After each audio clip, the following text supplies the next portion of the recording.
Hey! Hello, and welcome. Get your ass home,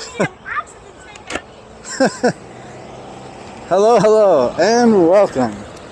Welcome back to another video. This is the second day of extreme smog from the Canada fires. It really smells very strong right now.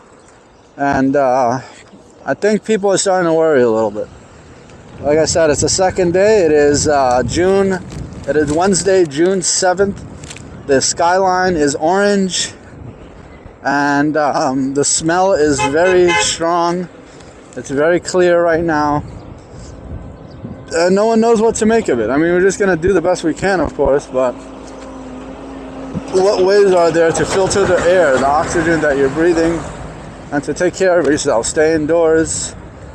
Avoid strenuous activity that requires lots of oxygen. I don't think you're getting good quality air, so you don't want to have to breathe harder and inhale more of this polluted air, this atmosphere. And we're just hoping it gets better, not worse, because at this point, it getting worse like this at this rate for another week or two before it starts raining again just seems like an incredible catastrophe. So nobody really knows what to make of this or what to do in a situation like this. Reminds me of the great volcanic eruptions of our timeline, where soot and ash would create a barrier between the land and the sky, a barrier that was so strong and thick that not only was the air unbreathable, but you couldn't even traverse on the ground. In fact, there was a period of time where it was so thick and black that you could not even see from the darkness. And there would be thunder, there would be soot thunder, and dark black cloud and ash thunder. And when it illuminated, that was the only light that people would see for weeks and months at a time. Otherwise, there were no crops, no plants, no air to breathe. The only way you could potentially survive was near a water source and near a cave at the same time. Anything beyond that, unless you were an underwater creature or water inhabiting creature, you're essentially doomed. For lack of oxygen and lack of clean terrain and lack of light and sunlight and warmth, the temperature probably dropped incredibly low. So, of course, this is none of that. Worst case scenario here, driving west or driving south towards parts of the land where the air is cleaner would be a viable option, along with using air filters, staying indoors, staying low geographically. Presumably the hot air from the soot and smoke rises, so geographically the lower you are in a valley or close to sea level, potentially you're looking at being able to breathe better quality air. Aside from that, so far, not reporting any dizziness or faintness or shortness of breath. No lung pain or inability to breathe well or see. Right now, visibility is definitely greatly reduced, but it's not reduced to the point where you can't see in front of you. It's really just reduced more to the point where you can't see too far ahead in front of you, but you can see in front of you. Yeah, it's a great reminder to not take the little things in life for granted, such as the air you breathe, the purity and the clarity of the air, the sunshine. Things that we have and see and enjoy every day can be taken away from you without any ill will necessary, without any ill repute, just merely acts of nature. And so the balance of nature and the universe, as we've talked about in other episodes, is really an astonishing and amazing thing to exist. And when it's under threat, or when it's suddenly even slightly revoked, it just seems insane how quickly everything can vanish, and how it seems insane how volatile and fragile the whole equilibrium really is. The entire system is absolutely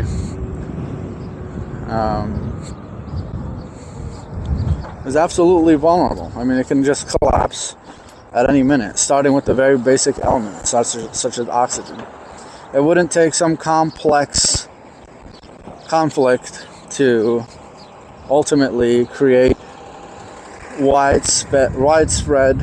I mean, if it just got so bad to the point where everyone just began fainting, it wouldn't even be pandemonium. It would just be a quiet, sultry exit. Really no other way to put it. So everything would just be suddenly abandoned. So there's so many ways it can happen. It can be a fireball from the sky, which comes in and violently demolishes everything. Now I'm talking about, of course, asteroids and meteors, and it could be something subtle, like an impurity in the air of our atmosphere, such as smoke or soot or ash. So, amazing reminder, provided that we are fortunate enough and blessed enough to make it through this okay. Hopefully we'll always be aware and reminded of how delicate the entire balance of the whole system really is. And we'll always be grateful and treat each other kind and do our sacred duties and do the right thing towards one another at all times, knowing full well how nothing is really promised and nothing is in our hands, nothing is in our ability to solve. If that's fate, if that's what fate has in store, no one is strong enough or smart enough or able enough to reverse that. If that is the inevitable outcome, there's really nothing that can be done. And it's not just a scenario like this one, it's any endless number of scenarios that we would be powerless to manipulate or prevent. So with that, I think the lesson that comes from that is to be always grateful and humble and gracious and a member of your community in the best possible way, and always contribute in a way that's fitting, and always remember to do all the things that you know you're supposed to do, whatever that may be to you. Be sure that you're doing them, because in about a day and a half, look what can happen. The very air we breathe can be up for question, and it won't be it doesn't have to be a long process, a long drawn out process. It can be very sudden. So prayers up, and wishing all of you out there the best, safety and harmony and clarity of oxygen, clarity of vision, kindness. Looking down straight at that skyline is not inspiring a high level of hope, as far as, that things are getting better right now. I would presume they're actually getting worse, as fires tend to spread, unless, rain from the skies above were to come down and wash that fire out. And it doesn't look like we have any rain on the horizon for about another week or so. And even then, how much rain are we talking about? Are we talking about tropical thunderous rain by the gobfuls, huge amounts of it? Or are we talking about a little bit of rain? That's a huge point of contention as well. So crazy to just look at this and see this. So look at this.